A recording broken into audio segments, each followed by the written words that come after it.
Quelles sont les 5 étapes du regret chez un évitant? Et pourquoi chacune arrive à un moment complètement différent? Quand quelqu'un met fin à une relation qui comptait pour lui, le regret arrive assez vite. Il commence à regretter la personne, à regretter sa décision, peut-être même à reprendre contact en quelques semaines. Mais les évitants passent par quelque chose de différent. Ils traitent le regret par étapes qui n'ont aucun sens au début. Une étape peut ressembler à du soulagement. Une autre ressemble à un malaise léger des mois plus tard. Une troisième arrive quand il est déjà avec quelqu'un d'autre. Le timing est partout. Des semaines peuvent passer entre les étapes ou des mois. Certains évitants restent bloqués à mi-chemin et y restent indéfiniment. La dernière étape, où tout s'assemble et ils ressentent un vrai regret, est rare. La première étape arrive juste après la fin de la relation, mais ça ne ressemble pas du tout à du regret. Il se sent soulagé, comme si un poids énorme avait quitté ses épaules. Toutes ces conversations sur les sentiments, toutes ces attentes de répondre vite aux messages, toutes ces fois où il a ressenti la pression d'être plus disponible émotionnellement, tout ça disparaît. Et tout son corps respire avec soulagement. Il ne fait pas semblant. Il se sent vraiment mieux. Il sort plus, il dort mieux, il travaille mieux. Il est plus présent avec ses amis. Il a plus d'énergie. De l'extérieur, il ressemble à quelqu'un qui s'est libéré de quelque chose de mauvais. Et dans son esprit, c'est exactement ce qui s'est passé. Il s'est libéré de quelque chose qui semblait écrasant. Cette étape peut durer des semaines ou des mois entiers. Pendant tout ce temps, il ne pense pas « j'ai fait une erreur ». Il pense « j'ai fait ce qu'il fallait ». Elle voit tout ça et elle se brise. Elle le voit sur des photos avec des amis en train de rire. Elle le voit actif sur les réseaux sociaux. Peut-être qu'elle apprend qu'il sort avec quelqu'un. Et elle ne comprend pas comment quelqu'un peut mettre fin à une relation de plusieurs années et agir comme si rien ne s'était passé. Elle se demande si tout était un mensonge. Elle se demande si ça lui a jamais importé. La réponse est oui, ça lui importait. Mais son soulagement en ce moment est tellement fort qu'il cache tout le reste. Ce qui se passe, c'est que pour lui, la relation était devenue quelque chose de stressant.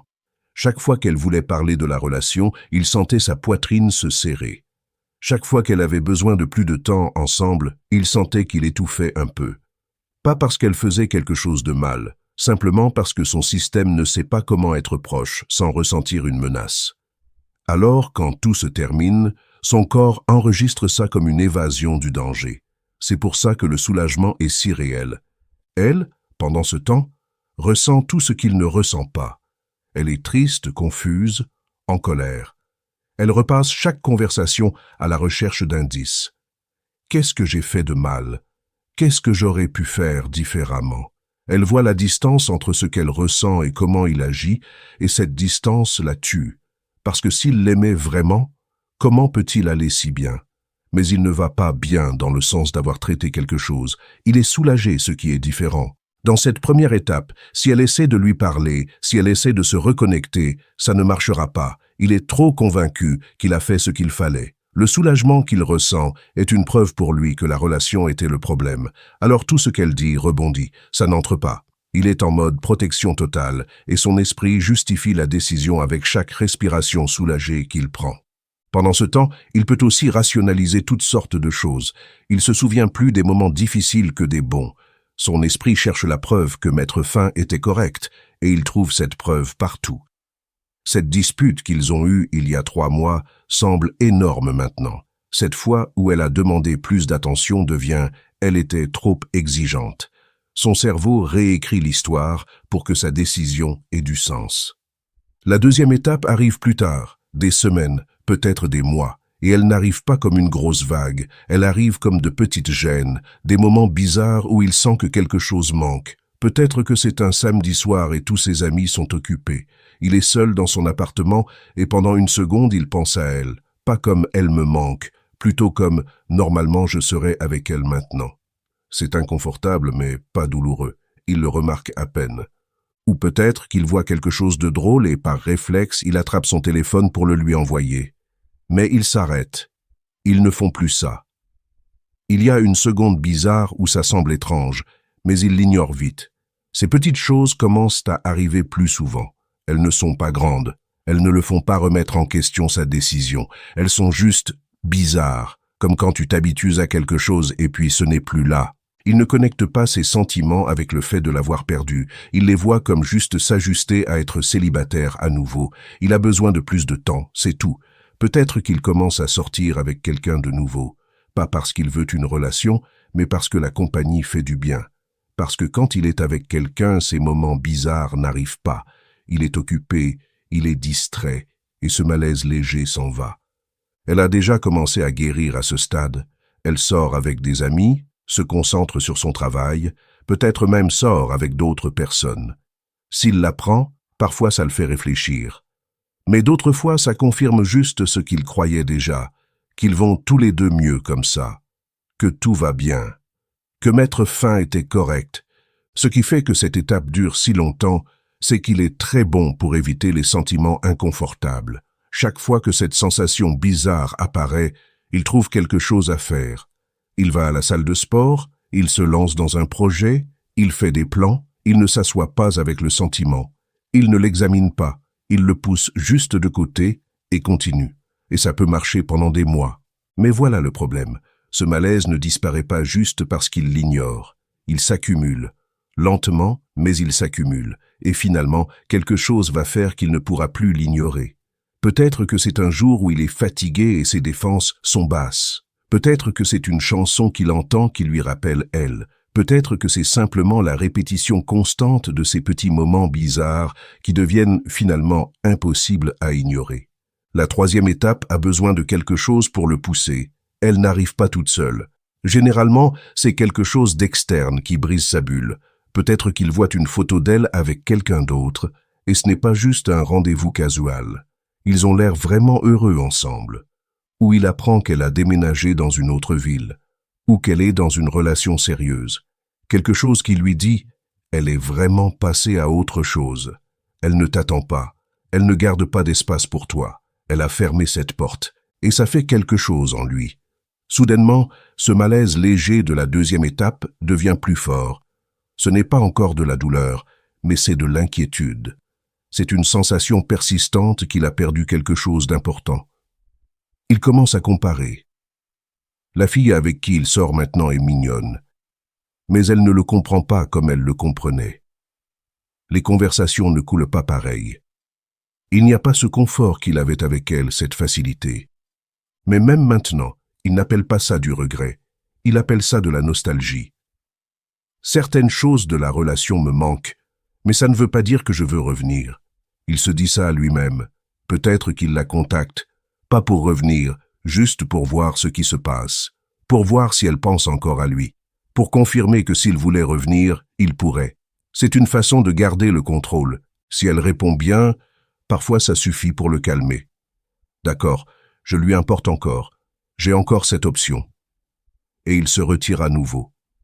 Mais si elle est froide ou indifférente, ça le pousse plus profondément. Parce que maintenant, il n'a pas juste perdu la relation, il a perdu l'option de revenir. Et ça se sent différent. Pour elle, c'est déroutant. Si elle est déjà passée à autre chose, qu'il apparaisse de nulle part semble invasif. Genre, pourquoi maintenant? Pourquoi quand je vais enfin bien? Et si elle a encore des sentiments pour lui, son message lui donne de l'espoir. Mais cet espoir se termine presque toujours en déception, parce qu'il n'est pas prêt pour ce qu'elle aurait besoin de lui. Cette troisième étape montre quelque chose de clé. Les évitants se sentent plus en sécurité quand ils savent que la porte est ouverte, même s'ils ne veulent pas la traverser. Tant qu'elle était disponible, même si c'était juste en théorie, il pouvait se détendre. Mais quand cette option disparaît, quand elle ferme vraiment cette porte, il ressent la perte d'une nouvelle façon. Ce n'est pas qu'il la veut soudainement, c'est qu'il réalise que certaines décisions sont permanentes. Dans cette étape, il peut commencer à idéaliser ce qu'ils avaient. Les souvenirs qu'il avait réécrits pour justifier la rupture sont maintenant réécrits à nouveau. Soudainement, cette dispute qui semblait énorme il y a des mois semble maintenant petite. Ces choses qui le dérangeaient chez elle semblent maintenant des choses mineures qu'il aurait pu mieux gérer. Son cerveau cherche des raisons de regretter maintenant, de la même façon qu'avant il cherchait des raisons de justifier. Ce qui est intéressant, c'est que dans cette étape, il peut commencer à tester les eaux sans vraiment s'engager. Il envoie un message casual, il réagit à une story Instagram, il commente quelque chose sur une publication Facebook. Ce sont de petits gestes qui lui permettent de mesurer où elle en est sans trop risquer. Si elle répond, il a de la validation. Si elle ne répond pas, il peut se dire qu'il était juste amical. La quatrième étape est là où le vrai regret commence à entrer. Ça arrive quand il voit son pattern se répéter. Il rencontre quelqu'un qu'il aime bien. Ils commencent à sortir ensemble. Au début, tout est génial. Mais ensuite, ça recommence. Cette sensation d'être piégé, ce besoin d'espace, cette impulsion de s'éloigner. Et cette fois, il le reconnaît. Il pense « ça m'est déjà arrivé avant ». Et il réalise que ce n'est pas à propos d'elle, ce n'était pas à propos de son ex, c'est à propos de lui. Cette réalisation ouvre une fissure. Pour la première fois, il voit que c'est lui le problème. Sa façon de gérer la proximité détruit les relations. Et il commence à ressentir un vrai regret sur comment il a géré les choses avec son ex. Il ressent du remords pour comment il l'a éloignée, pour les fois où il a été froid quand elle avait juste besoin qu'il soit présent, pour avoir mis fin à quelque chose qui avait vraiment de la valeur. Mais même ici, le regret vient avec des excuses. Je n'étais pas prêt. Je ne savais pas ce que j'avais. Le timing était mauvais. Il prend une partie de la responsabilité, mais pas toute. Et s'il la contacte dans cette étape, ça sonne différent. Il y a plus de vulnérabilité, plus de reconnaissance du mal. Mais pour elle, ça arrive probablement trop tard.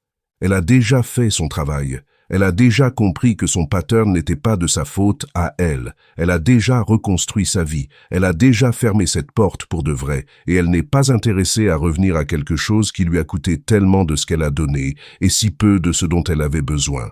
Cette étape fait mal aux évitants parce qu'ils ressentent finalement ce que la plupart des gens ressentent juste après une rupture. Cette sensation aiguë de perte.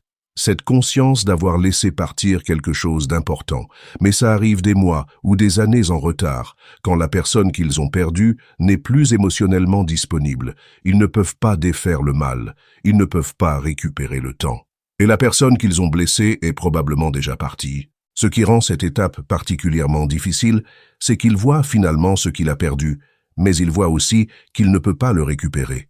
Pas parce qu'elle est une mauvaise personne ou vengeresse, mais parce qu'elle a déjà guéri, elle a déjà fait la paix avec la faim, elle a déjà construit une nouvelle vie. Et son regret, peu importe à quel point il est authentique, ne change pas ça. Certains évitants essaient de revenir dans cette étape, pas avec un message casual, mais avec de vraies excuses, avec une vulnérabilité qu'ils n'ont jamais montrée pendant la relation, avec des promesses de changement. Et parfois ces promesses sont sincères, ils veulent vraiment changer.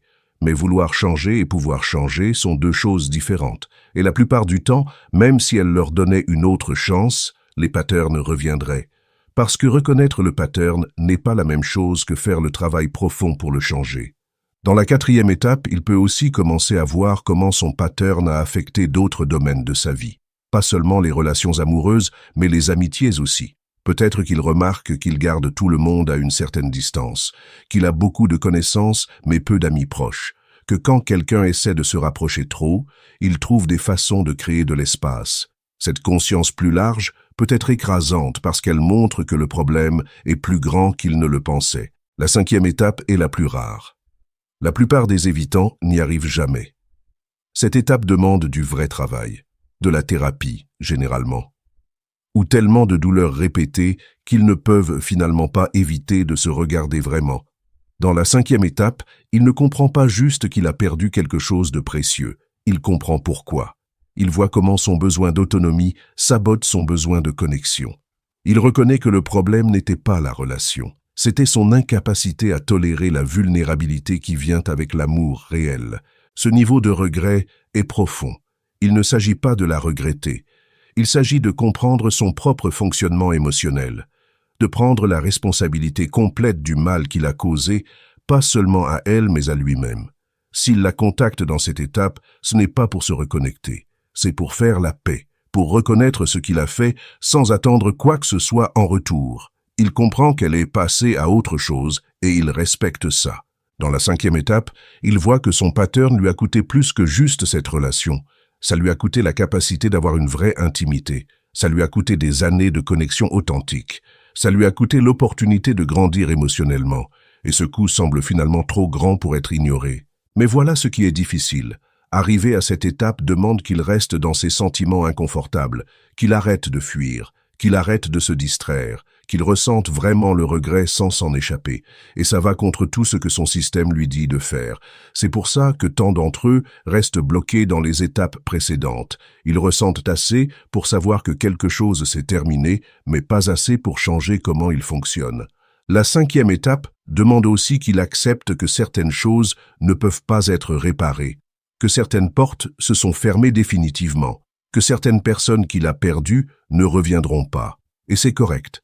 Pas parce qu'ils ne méritent pas l'amour ou la connexion, mais parce que ces personnes sont passées à autre chose et ont construit des vies qui n'incluent pas d'espace pour quelqu'un qui les a blessés, même si cette personne comprend maintenant ce qu'elle a fait de mal.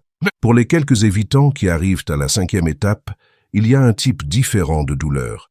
Ce n'est pas juste la douleur de perdre quelqu'un de spécifique, c'est la douleur de voir combien de temps ils ont perdu à opérer depuis la peur.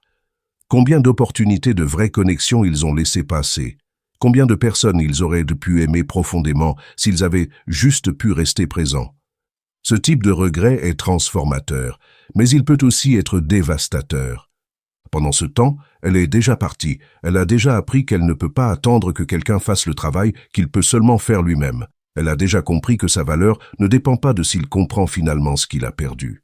Elle a construit une vie qui ne dépend pas de lui, arrivant à une étape spécifique. Et c'est la leçon la plus importante de ces étapes. Il ne s'agit pas d'attendre qu'il ressente du regret. Il s'agit de comprendre que son processus est le sien, son timing est le sien, et ta guérison ne peut dépendre d'aucun des deux. Tu peux être des années en avance pendant qu'il est encore dans la 2e étape, ressentant un malaise vague qu'il ne peut même pas nommer. Le temps que chaque étape prend varie énormément. Certains évitants passent par les 3 premières en quelques mois. D'autres restent dans la première pendant des années. Ça dépend des circonstances externes, de combien de travail ils sont prêts à faire sur eux-mêmes, de si quelque chose les force à voir leur pattern. La plupart n'arrivent jamais à la 5e étape. Ils restent bloqués quelque part entre un malaise léger et un regret partiel. Il y a quelque chose de cruel dans comment ces étapes se déploient, quand elle est finalement prête à continuer, quand elle a fait la paix avec la fin, quand elle a arrêté d'attendre qu'il change. C'est souvent juste quand il commence à ressentir le poids de ce qu'il a fait. Mais ce changement en lui ne change rien pour elle. Sa guérison est déjà passée, sa vie s'est déjà reconstruite. Le regret de lui, peu importe à quel point il est réel, arrive dans un endroit où il n'a plus d'impact. Ça arrive parce que le regret évitant ne suit pas une ligne logique. Il ne répond pas à quel point la relation était bonne ou combien d'amour il y avait. Il répond à sa capacité à tolérer les émotions inconfortables. Et cette capacité grandit lentement, si elle grandit. Souvent, elle ne grandit pas assez. Elle s'est peut-être demandé pendant des mois s'il ressentirait jamais quelque chose. S'ils regarderaient jamais en arrière et réaliseraient ce qu'ils avaient. Et la réponse est probablement oui. Mais probablement pas de la façon qui compte, probablement pas assez profondément pour changer, et probablement trop tard pour faire une différence. Comprendre ces étapes ne consiste pas à prédire son futur, c'est comprendre pourquoi sa réponse à la perte semble si différente. Pourquoi il semblait que ça ne lui importait pas alors qu'en réalité ça lui importait, juste que son système ne le laissait pas encore le ressentir. Pourquoi des mois plus tard il peut sembler différent, mais à ce moment-là ça n'importe plus. Il est aussi important de comprendre que ces étapes ne sont pas toujours linéaires. Un évitant peut être dans la 3e étape et ensuite retourner à la 2e. Il peut toucher la 4e étape brièvement et ensuite retourner à la 3e. Le progrès n'est pas une ligne droite. C'est un processus plein d'avancées et de recul, et ça rend tout encore plus déroutant pour la personne qu'ils ont laissée derrière. Il y a des moments où il semble qu'ils arrivent finalement quelque part, qu'ils ressentent finalement quelque chose de réel, et ensuite ils reculent à nouveau. Ça peut arriver parce que quelque chose a activé leur défense, parce qu'ils se sont rapprochés trop près de sentiments qu'ils ne peuvent pas gérer, parce que la peur de la vulnérabilité est plus forte que le désir de reconnexion. Et quand ça arrive, ça peut être dévastateur pour la personne qui attendait qu'ils arrivent à une étape de vraie compréhension. Les étapes existent. Le regret arrive pour la plupart sous une forme quelconque. Mais au moment où l'étape qui compte vraiment arrive, la personne qu'ils ont laissée derrière n'attend généralement plus. Elle a guéri. Elle est passée à autre chose. Elle a construit quelque chose de nouveau qui n'inclut pas d'attendre que quelqu'un ressente finalement ce qu'il aurait dû ressentir depuis le début. Pour elle, comprendre ces étapes ne consiste pas à trouver l'espoir qu'il reviendra finalement plein de regrets. Il s'agit de trouver la paix en sachant que son manque de réaction immédiate ne voulait pas dire que ça ne lui importait pas. Il s'agit de comprendre que son timing émotionnel est tellement différent qu'attendre qu'il corresponde au sien, c'est attendre quelque chose d'impossible. Il s'agit de savoir qu'elle peut guérir complètement sans avoir besoin qu'il arrive à une étape particulière. Et peut-être que le plus important, c'est ceci, savoir que s'il arrive à la 5e étape des années plus tard, quand elle a déjà construit une nouvelle vie avec quelqu'un qui peut être présent depuis le début, son regret peut être réel et profond et transformateur pour lui, mais ça n'a plus rien à voir avec elle. Sa guérison est déjà passée, sa vie a déjà avancé, et c'est parfaitement bien. Ce qui rend ces étapes si compliquées à naviguer pour la personne qui a été laissée, c'est que chaque étape peut sembler une opportunité. Quand il contacte dans la 3e étape, ça peut sembler qu'il ressent finalement quelque chose. Quand il montre de la vulnérabilité dans la 4e étape, ça peut sembler qu'il a finalement changé. Mais la réalité est qu'être dans une étape spécifique ne veut pas dire qu'il est prêt pour ce qu'une relation saine demande. Reconnaître le pattern n'est que la première étape. Faire le travail pour le changer est un processus qui peut prendre des années. Et pendant que ce processus se passe, elle n'a pas à attendre. Elle n'a pas à mettre sa vie en pause dans l'espoir qu'il arrivera finalement à un point où il peut montrer ce qu'il n'a jamais pu montrer avant. Elle peut reconnaître que les étapes existent, que le regret arrivera probablement à un moment donné, et quand même décider que sa guérison et son futur ne dépendent d'aucune de ces choses. Il y a du pouvoir à comprendre ces étapes sans les laisser dicter ton prochain pas. Il y a de la liberté à savoir que quelqu'un peut finalement ressentir un regret profond et quand même décider que ça ne change pas ta décision d'avancer. Parce qu'au final, le regret d'une autre personne, peu importe quand il arrive ou à quel point il est authentique, ne peut pas défaire le mal qui a déjà été fait. Il ne peut pas ramener le temps qui a déjà été perdu. Et il ne peut pas changer le fait que ta guérison a déjà commencé et n'a pas besoin de sa participation pour se compléter. Si tu es passé par une relation avec quelqu'un d'évitant, comprendre ces étapes te donne de la clarté sur pourquoi sa réponse semble si différente de la tienne. Ça ne veut pas dire que ça ne lui importait pas. Ça veut dire qu'il traite la perte sur un timing complètement différent, généralement trop tard pour que ça importe. Dis-moi en commentaire quelle étape tu penses que ton ex-évitant a atteint, ou s'il est encore bloqué dans l'une des premières. Si cette vidéo t'a aidé à comprendre quelque chose qui te déroutait, mets un like et abonne-toi pour plus de contenu sur les styles d'attachement et les relations. Merci d'avoir regardé.